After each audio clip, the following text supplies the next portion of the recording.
we're stuck where we are. So how?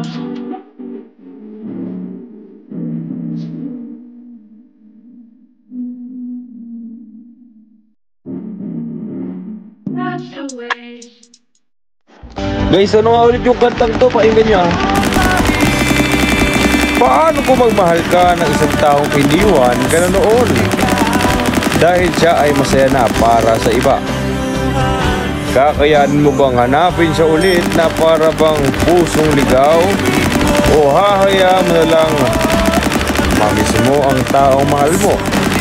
Akala mo, mahal ka niya, binibi ka pero meron palang iba. Ewan ko dyan, ewan ko dyan, ewan ko dyan, ewan ko dyan. Akala mo, mahal ka niya, binibi ka pero meron palang iba. Kayo pa ba?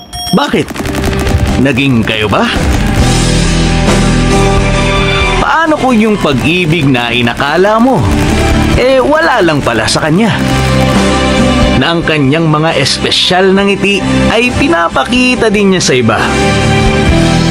At ang turing niya sa'yo ay kaibigan lang pala.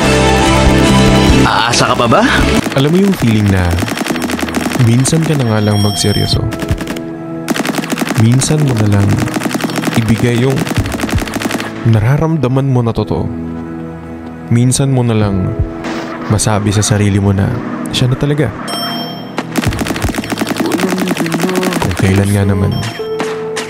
Kung kailan ka nga naman magmamahal ng totoo, doon ka pa maiiwan, ano? Doon ka pa maloloko. Kung kailan totoo na. Unang kagat, ginawa ko naman ang lahat. Unang talsik, bakit ang sakit? Unang salang, saan ako nagkulang?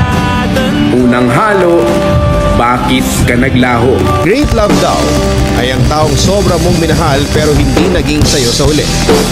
Siya yung kahit lumipas na ang mahabang panahon ay nananatili pa rin siya sa iyong puso at hindi mo siya makalimutan.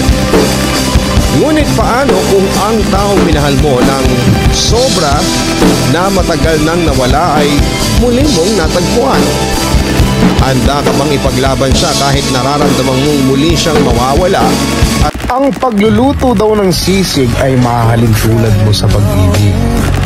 Dahil ang pangunahing sangkap ay baboy, bakit lagi kanyang itinatanong?